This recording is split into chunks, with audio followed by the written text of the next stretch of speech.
It's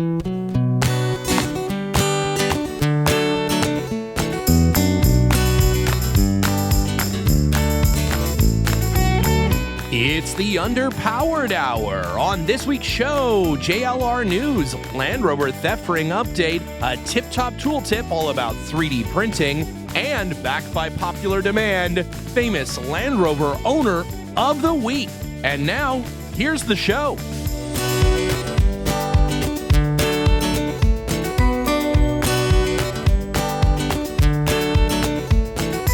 Welcome to the Underpowered Hour. I'm Steve Barris, mild-mannered television executive by day and Land Rover collector by night. You can find out more about our cars and what we're working on at thebarriscollection.com or follow us on Instagram at thebarriscollection. I'm joined, as always, by my good friend, Ike Goss. Thank you to everyone joining us today. I'm the creak and groan to Steven's premium sound system.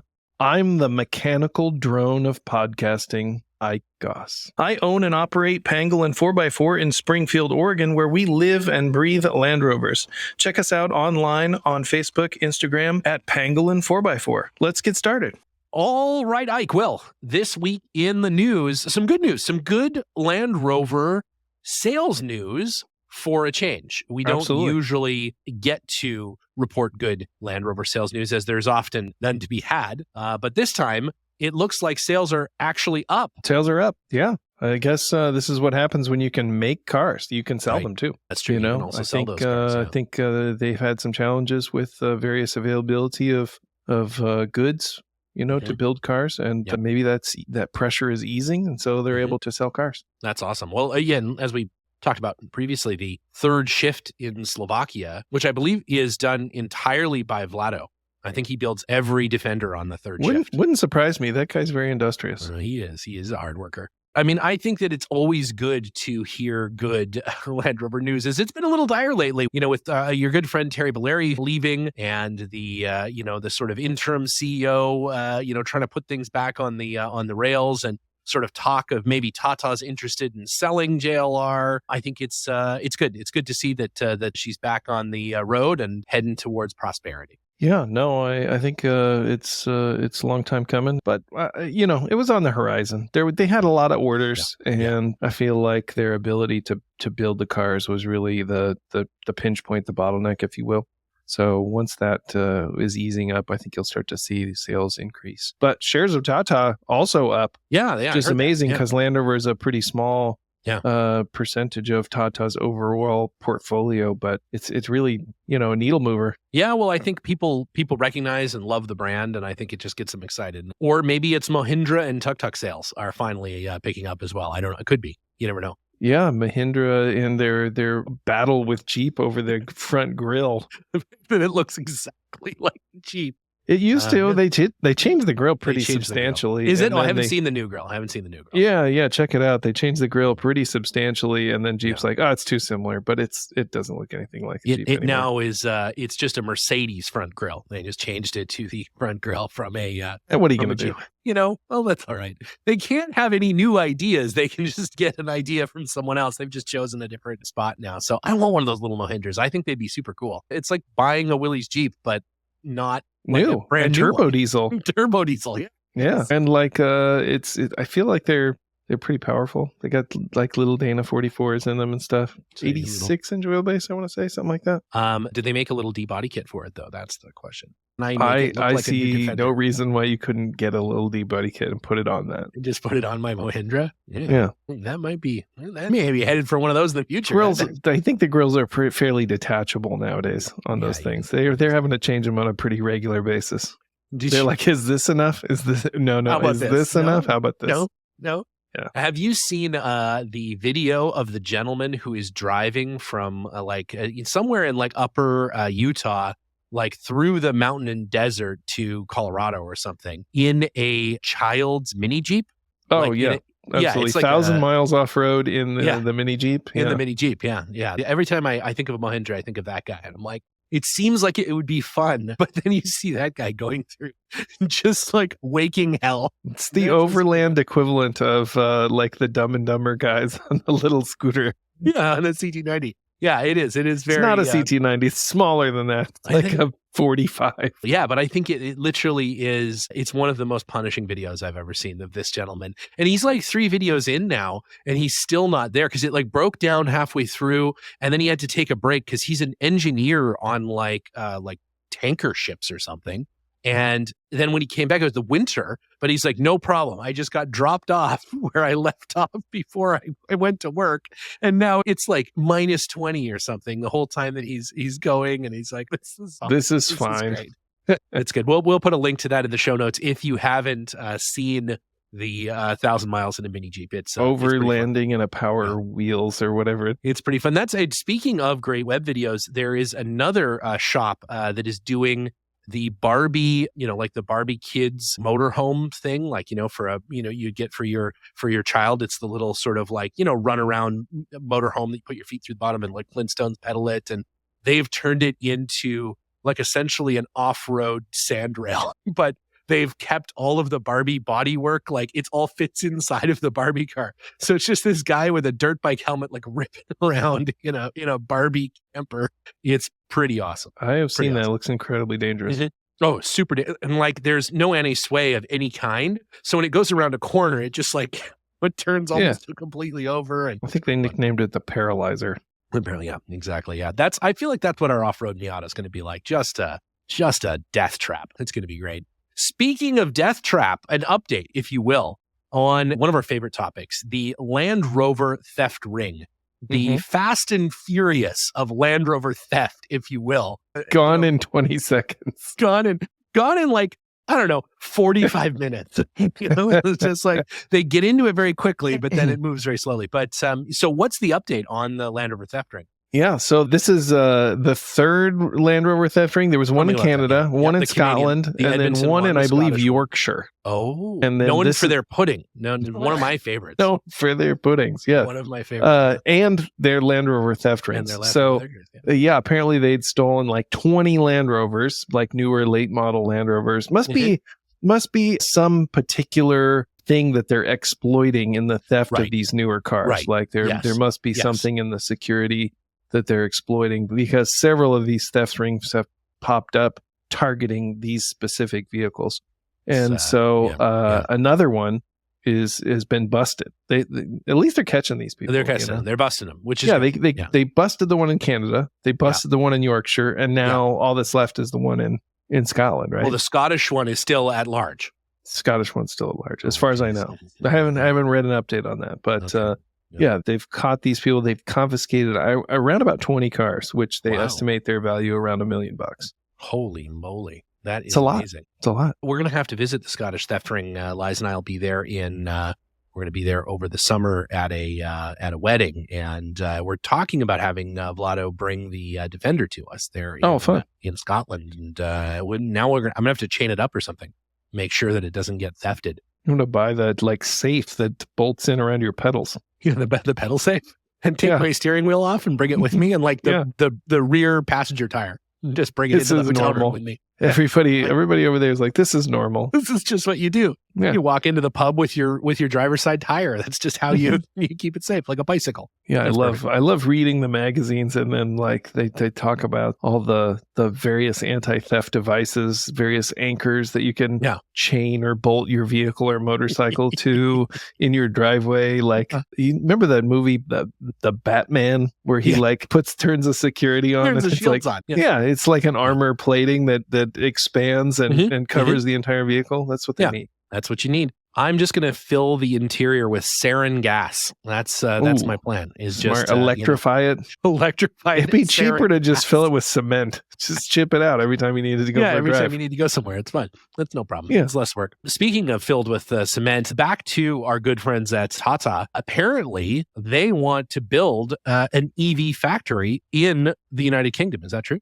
I'm led to believe that, when I was present at the high level talks at Tata Motors. Right. As you're invited to as a consultant and an honorary board member. Coordinator. Yeah, an honorary board member. Yeah. Like, Ike, what do you think? I imagine a camera pans over to you eating some chips and just sort of like... I speak last. Everybody else Everybody else says something, and then I speak last. The room falls silent. Yeah. And focuses on Ike. Yeah. Yeah, I think like a lot of companies, they want to get on the EV bandwagon, and they want the government to foot the bill for the cost of development and production of these vehicles. I think that both U.S. government and the U.K. government there's a lot of incentives available to try and move companies in the direction of electric vehicles, and I think Tata Motors recognizes this, and they want to get a factory built to produce electric vehicles in the UK. And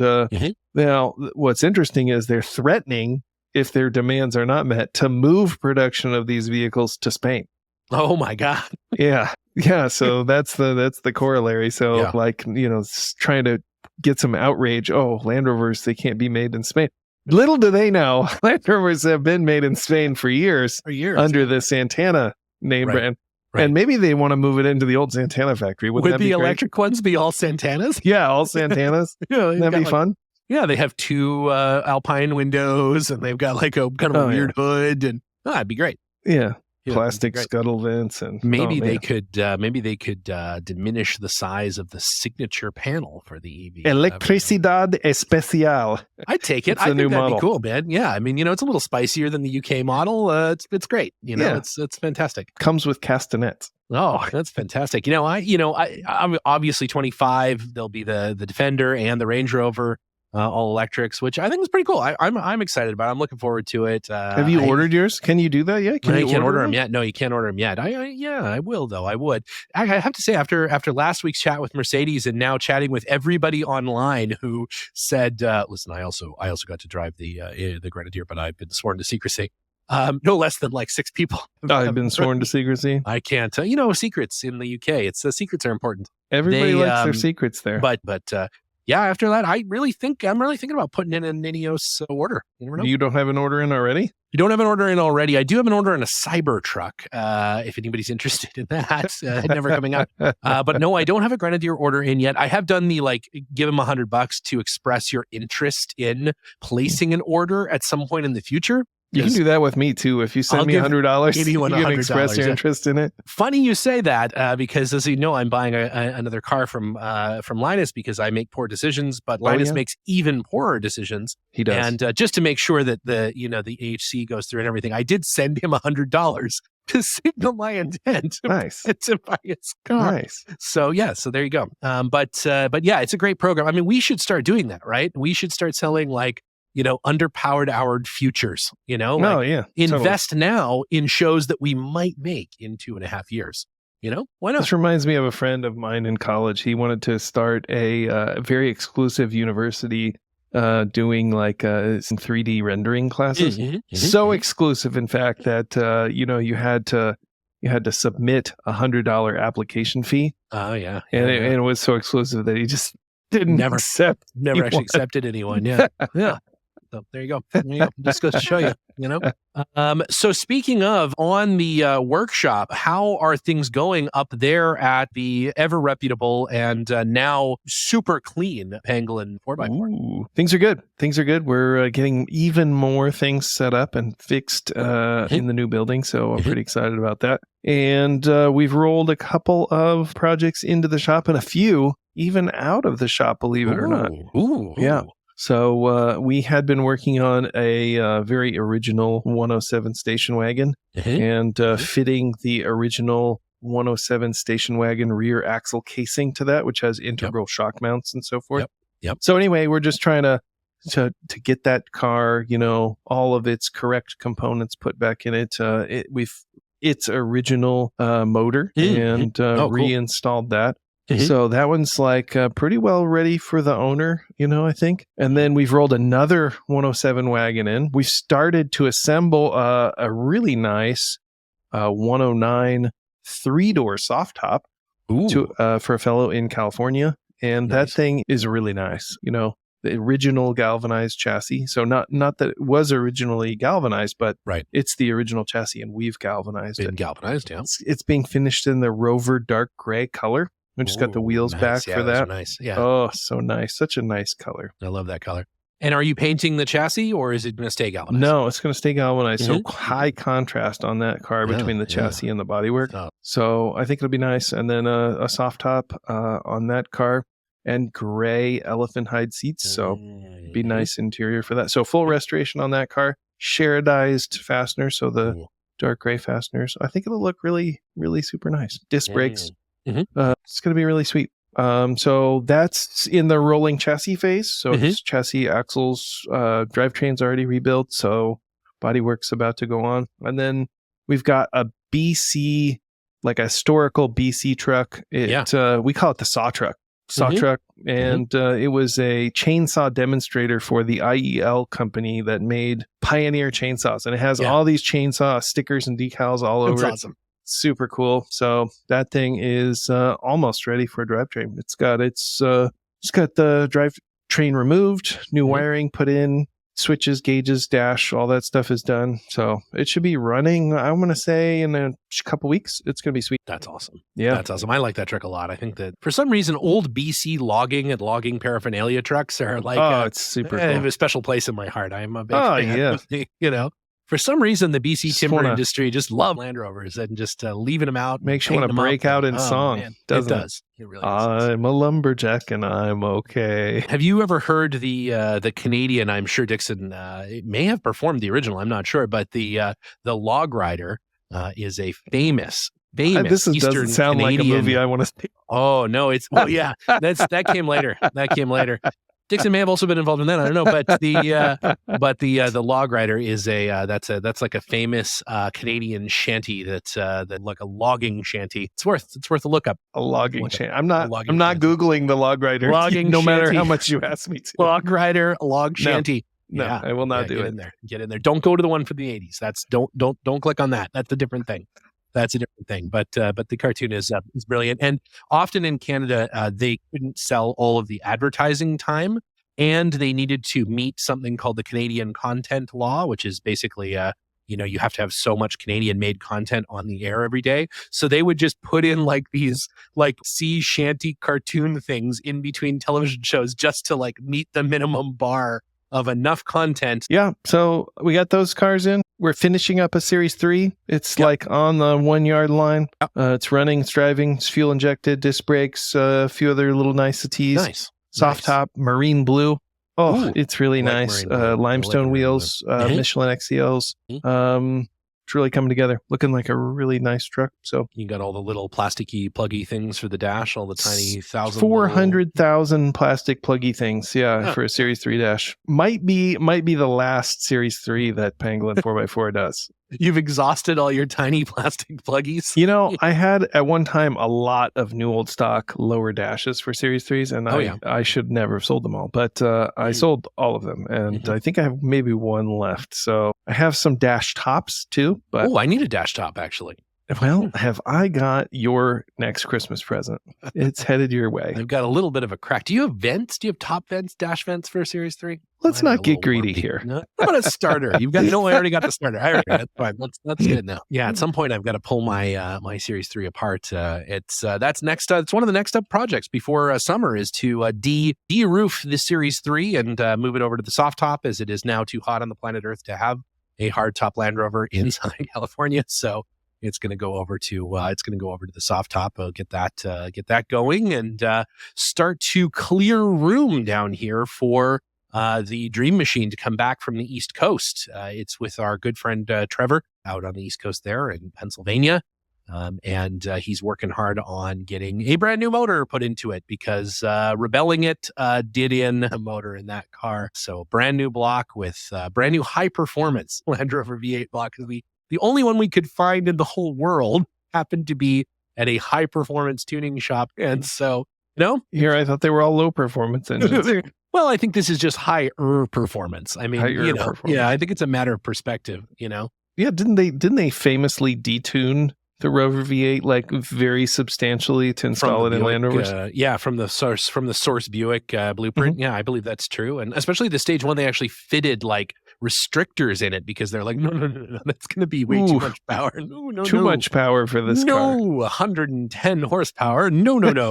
So yeah, it's like This vehicle only weighs 9,000 pounds. It doesn't need that much. Yeah. So, yeah, so that's getting done. That'll come back. We've got a sponsor event in Florida here in a few weeks, and then it'll come back here. Mhm. And I think we're going to do new actual rally progressive shocks, which is a very exotic piece for the Defender 90, and some tunable shock absorbers. Yeah, when tunable you go over shocks. bumps, it plays like a flute.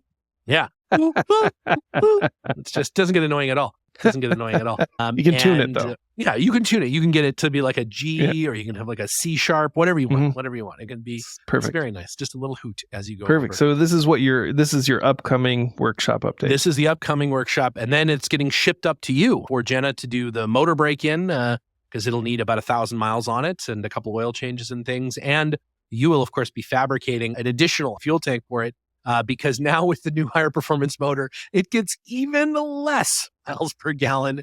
We'll than it see. did I'm curious. before. I'm curious about the fuel economy there. Yeah. Yeah. I think the thing to do is just to sort of plug up all the holes in the front fenders and just fill them with gasoline. It'll be fine. I'll Something try like that. Yeah, just something like that. I'll try that. I don't know. The So- spare tire on the back could just be full of gasoline, maybe. I don't know. We could hide it somewhere. We have a couple more interesting cars in the shop right now. Mhm, Actually, we just got a forward control Series 2B forward I control. saw that. You sent me a. I sent you a picture. Of that. Posted on my Instagram today, Yeah, it's so cool. and that thing's pretty nice. It is a nice looking forward control. It's here for some motor work and possibly a front axle rebuild. But Oh, I cool see. car, I see. left-hand Yeah. drive, Ooh, that's very rare. kind of unusual. What was the source of that car? Where did it come from? What's the Came what's its to me from Washington, but Sure. I'm not sure of its original origin. I have to run the VIN number to see where it Yeah. came from originally, but yeah? If it was maybe it was originally right-hand drive originally. I don't know. Yeah, it could have been. Yeah, I don't think there was a lot of left-hand 2Bs, but that's cool. That's I love the 101 for sure. It's that forward control is certainly one of my favorite. But I have a really special place for 2B, especially the convertible flatbed that one is with the canvas on it. Yeah. That's just like the quintessential one. Super cool, and definitely looks more Land Rover-y than a 101. A For 101, it is a Land Rover, but Yeah. in terms of how it looks, not very Land Rover-y. The 2B looks like they just reconfigured some pieces and like bent a couple parts to fit, and it's a Land Rover. That's because that's what they did. I think. Yeah. It's very Lego blocked together. Like it feels good though. I like a 2B a lot. It looks like it's made out of Land Yeah. Rover parts. And somehow, even though it isn't, but somehow it feels like the front wheels are even farther behind you when you're driving. So, you start turning the corner 2.5 minutes before the actual car does. It's a lot of car. fun. It's a lot of fun. It's a I silly enjoy it. car. I but enjoy it. It is really If you're neat. going down a steep slope, it really, really feels like you're going to fall out the front windshield. It's Scary. it's a lot of fun. All right, so on to the day's business. We, by popular request, first, a few times have been asked to just stop doing this show, but secondly, by popular request of some friends in the Series 3 owners group, and you can guess why, have asked about a tip-top tool tip about 3D printing. Of course, 3D printing plastic, because when you own a Series 3, every time you go to move a switch or something, you break some plastic parts. Yeah, so you're going to make your own depth vents for Series 3. Is that what I'm hearing? I've thought about it. I have thought about it. Yeah. And so we thought, we would talk about a few of the different types of 3D printing that you can do, and a few of the different kind of machines and why you would use one over another, and et cetera, et cetera.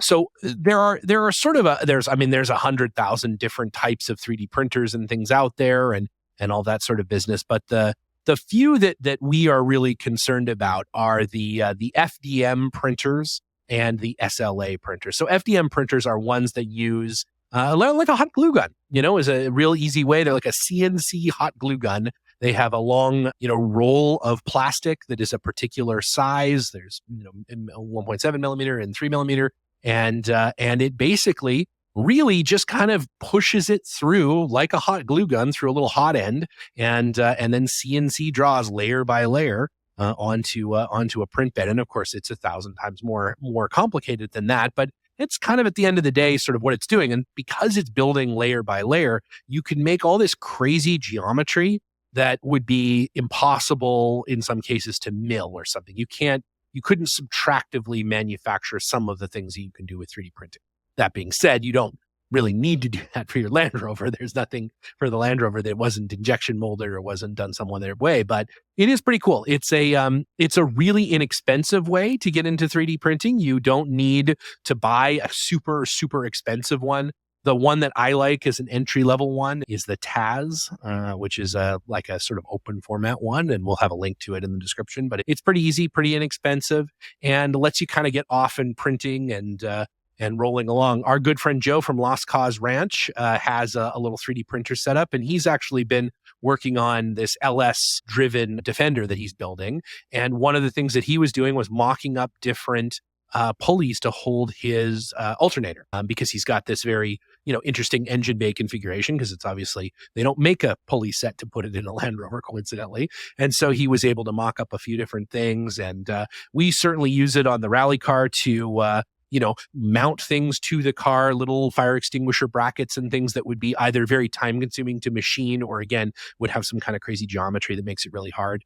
You can get anything from very simple sort of plastic that you would have, anything made out of the stuff that they make soda bottle lids and things out of. Or you can get things that are like reinforced with stuff like carbon fiber or fiberglass or ceramic. You can even get wood filled one, which is essentially a filament that's like wood glue and sawdust. And so you can actually print like little wooden things, which is pretty cool. You can also print things that are able to be burned away in a kiln so that you can make negatives and then, pour metal into them or something, do investment casting and things. So it's pretty wide open. It's a pretty cool thing. We print most stuff here in PETG, which is like a nice hybrid material that it's like pretty good under different kinds of heat. That's one thing, using it in a car.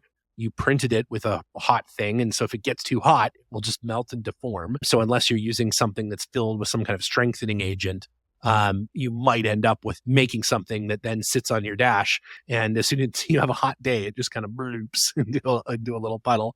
So PETG or PETG works really good for that. There's also, you can print ABS if you have the right kind of printer, and that's the same kind of high impact plastic that a lot of the interior of the car is already made out of.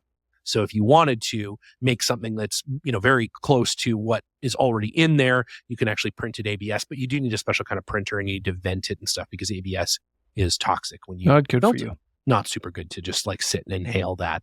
And then the other form of printing that, like, again, there's a lot, but the one that you commonly run into is SLA printing, which uses a photosensitive resin. And so you pour a little soap dish worth of photosensitive resin, and it actually scans layer by layer using essentially a little projector that projects UV light onto a clear bottom of the vessel that you've got your photoactive resin in, and then layer by layer it lifts it away and then sticks it back down and leaves about a micron or two of space that gets filled in with new resin and gets hardened, and then does that over and over and over again.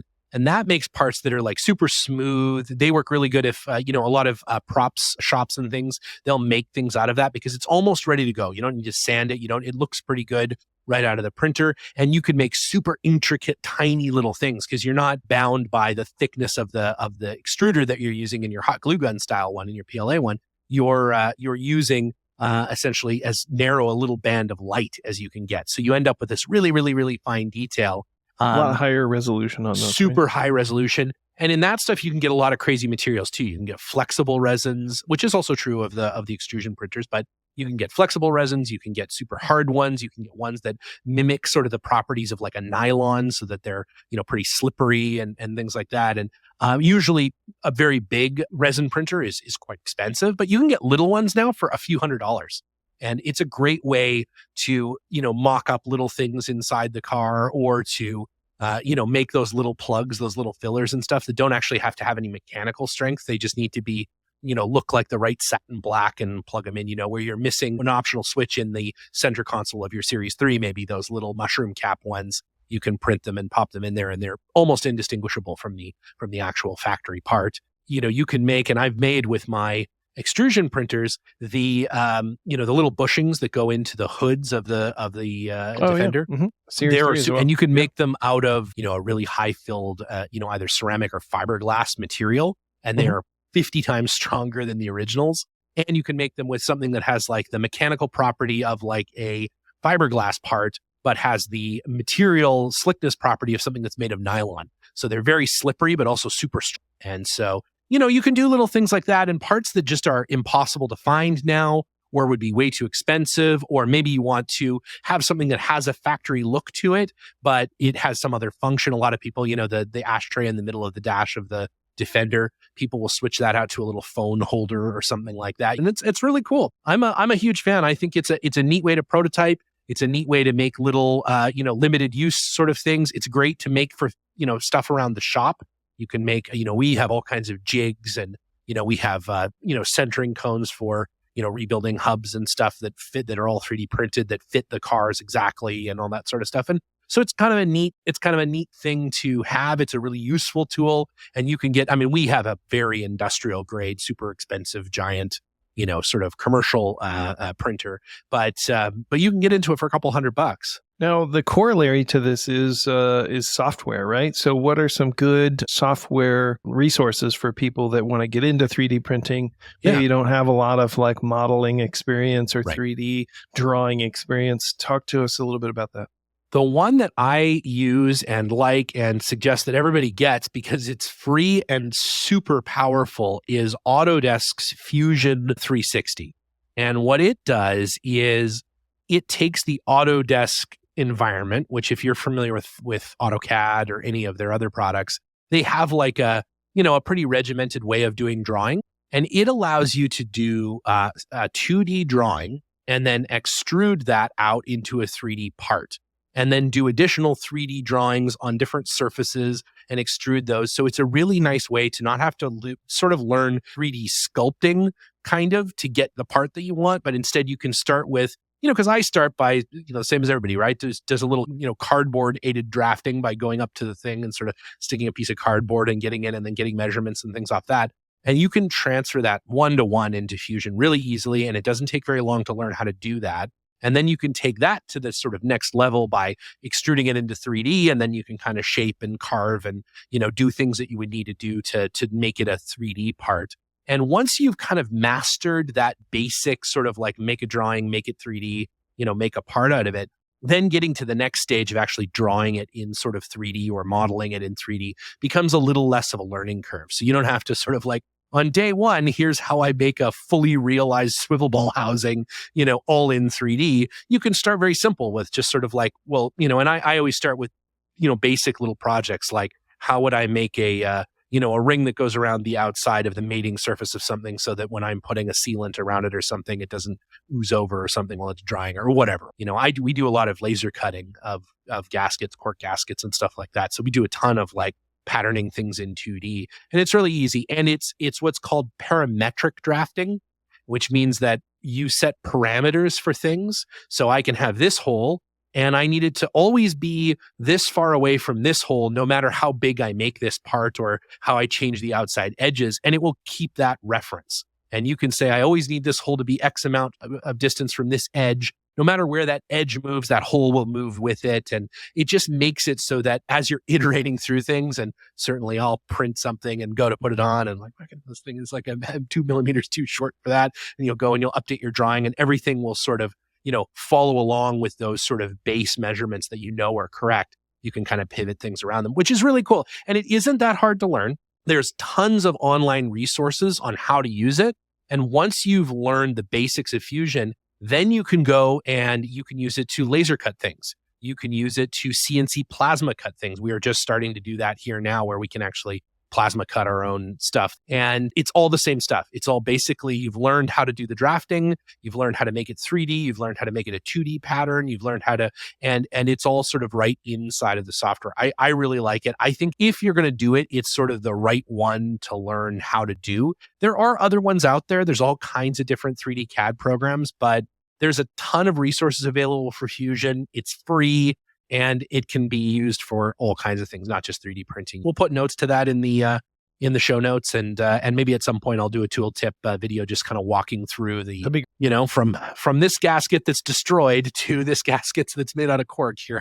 Here's how we do it, sort of in house here. We do them now in rubber and in cork, and super fun, and great Christmas ornaments and things for the kids, and those little journals that we have on.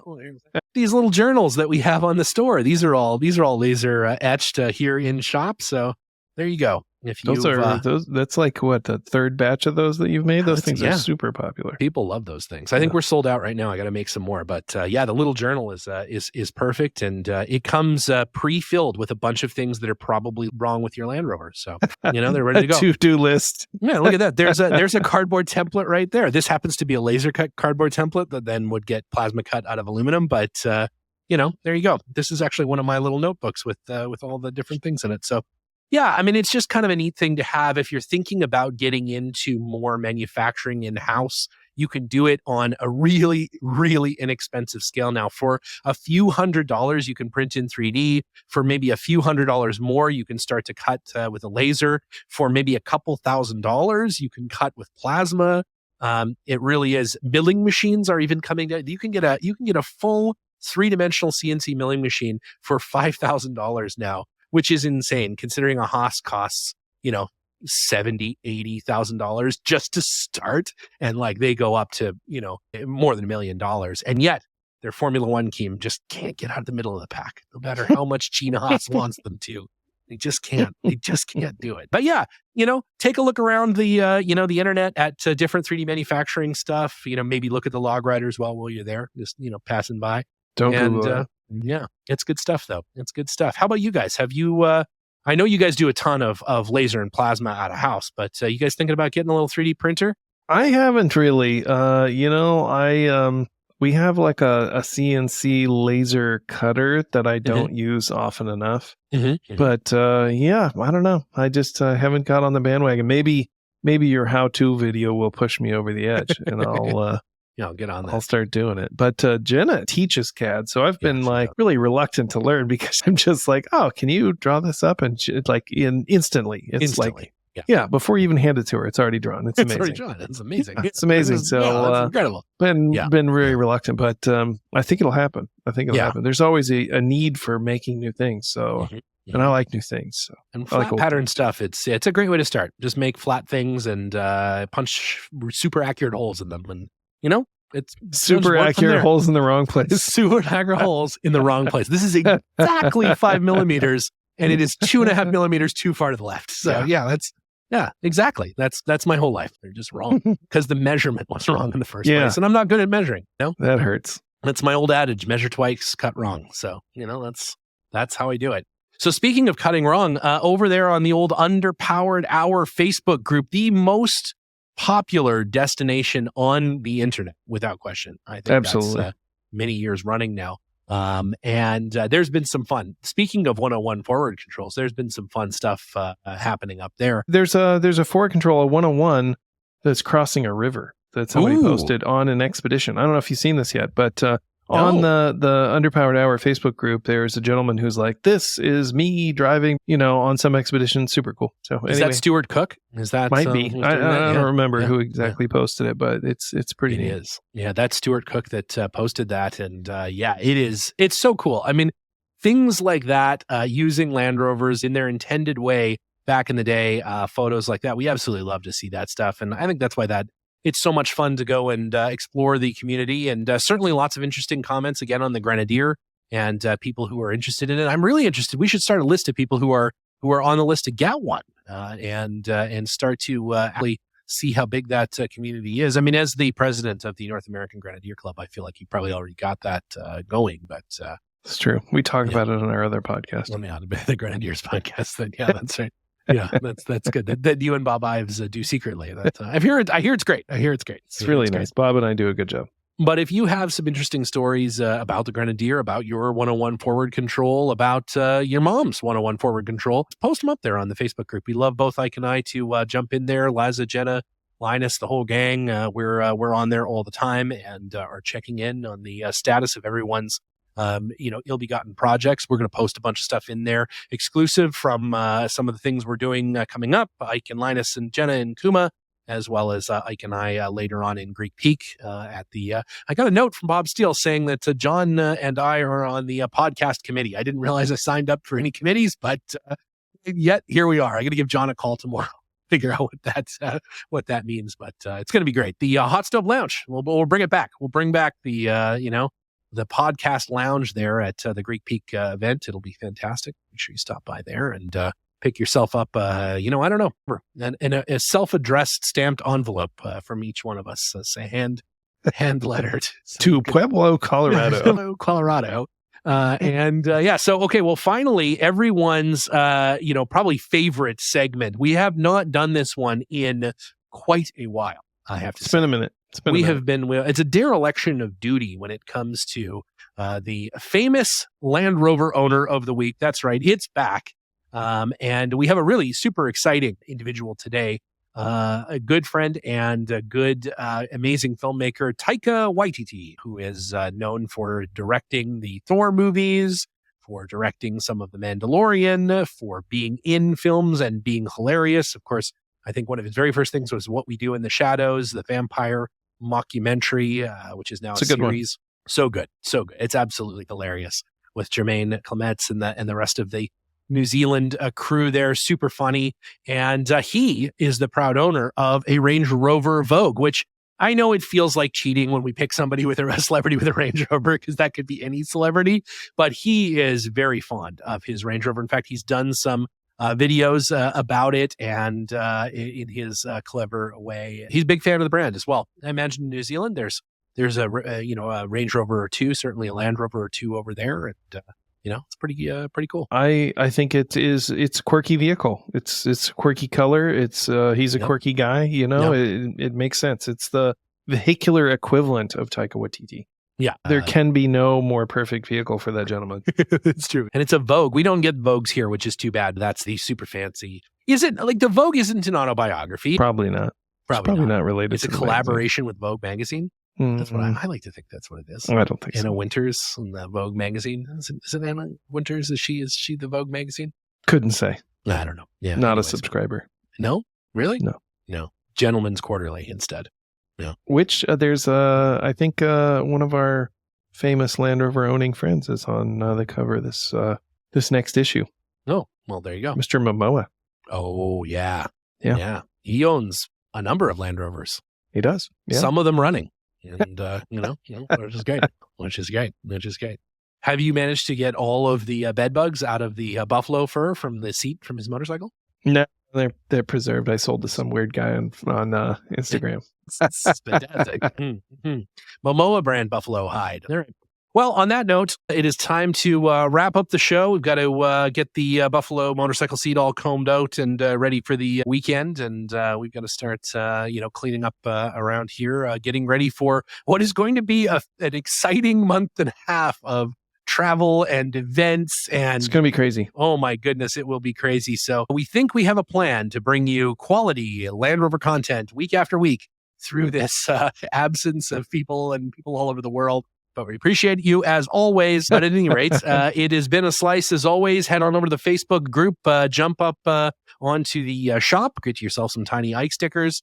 And other than that, we will see you next week. All right, Steven, see you on the trail.